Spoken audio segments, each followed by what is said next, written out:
Um, Speaking of heading in the right direction, Pac-12, which is kind of trending up out here, fellas. Before I get on my soapbox around this league, I want to know your takeaways. Like where you sit, literally in your respective states and different regions in the country. What's your view on the league right now? Go ahead, Clint. Look, I think the fact that they've beat each other up and now you don't have an undefeated football team, I think is a problem for the Pac-12. In terms of, now TCU is the undefeated team that's not in the ACC, Big Ten, or SEC that everybody's like, will they make it or will they not make it?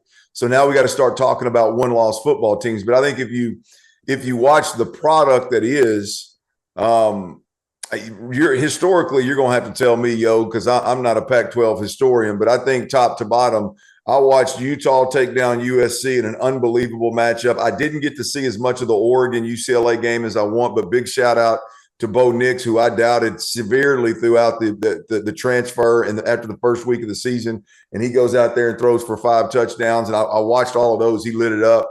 I think the football top to bottom, in my opinion, is significantly better than I recall it being. And this is after the Washingtons and Washington States, and I'm talking about kind of when the cream is coming to the top here as we get into the season.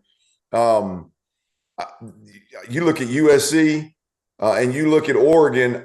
I don't know that either one of those guys aren't going to win the one-loss battle if the college football playoffs come down to a one-loss football team getting in. I think Oregon and USC potentially could be the front runners in that particular conversation, whoever emerges with one loss. What do you think? Yeah, I just think the Pac-12 has been so kind of distant for the past few years in terms of national stage. They haven't had hell, you got to go back to like Mariota with Chip. Like they were on ESPN every day. Like they had highlights. They were putting up 65 points, 55 plus points every week. They haven't really had that in terms of dominance over the past few years. I think that this year's group is deeper. To your point, I think Utah's a really, really good football team. I think you could insert Utah in a couple conferences and their game travels. I think Oregon's game travels right now. I think USC's game travels right now.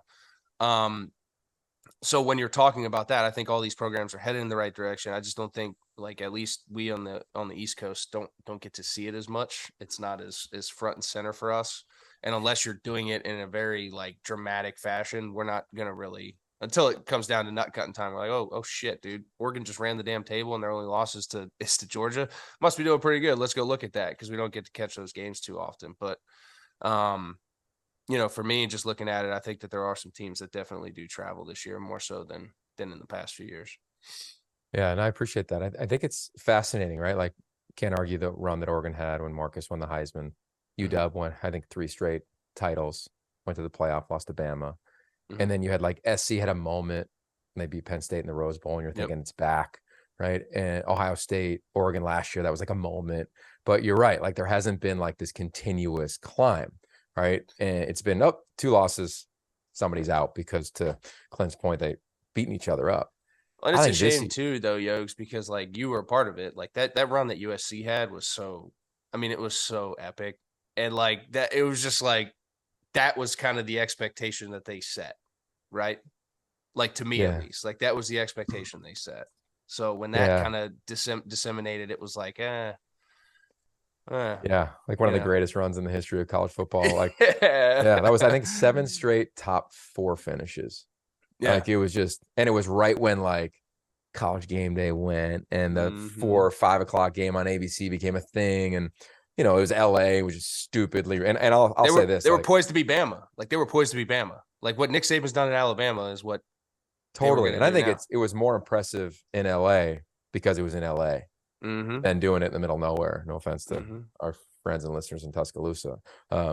With that said, I love what you said about the talent coming in, because for the last like 10 drafts, Pac-12 predominantly sits 3rd, SEC, Big Ten, Pac-12.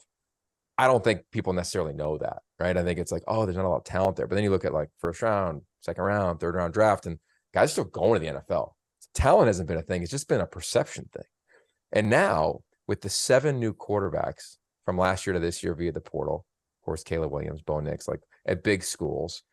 You look at the league, 10 of the 12 starters out of the 12 teams in the league didn't start their college careers at that school. Stanford and UCLA are the lone two, Tanner McKee and Dorian Thompson-Robinson. So I think like the star power, if you will, and then the new coaches and the energy that comes with that, like you get the tailspin or the tailspin of Lanning in Georgia. Obviously, Lincoln is a rock star in his own right. Kalen DeBoer had success at Fresno. They get an early win in the season. Like all of a sudden, eyes are shifting there. And to me, it's one of those things, to your point, like I think the greater college football world, call it like game day or whatever, like I think they kind of want the Pac-12 to be good. So now it's like we're talking about it. And I love that because I think the talent has been there and now it's been backed up. And to Clint's point of cream rising to the top, there's 4 teams, right, in this league. I think 4 teams will be ranked in the top 15 in the initial poll. Chance to get 5 or 6 in the top 25. We'll see how that shakes out. And that is, to me, I think, where the league sits. The fun part was where does the committee evaluate that first game, which you can't ignore. It's part of the resume. It's part of the historic. It's part of whatever. And where do they evaluate it at the end of the season when you got to play 9 conference games? Like, look at the run Oregon has. They have to go this week. They go to Cal, which they should get. And then they'll win their next one. And then they get UW at home, Utah at home, and go to rivalry against Oregon State. Like nobody in the top 15 in the AP poll or the CFP poll will have any type of schedule like that. And that's what I wonder about what the committee will do. That's why I think it's so vital to see what happens Tuesday. Like, where do they see not only Oregon, where do they see the league? And that could be one of those moments where maybe they see it as a little stronger than even the AP poll sees it. Like, I look at Oregon State. You guys know how I feel about them. I've talked about it before.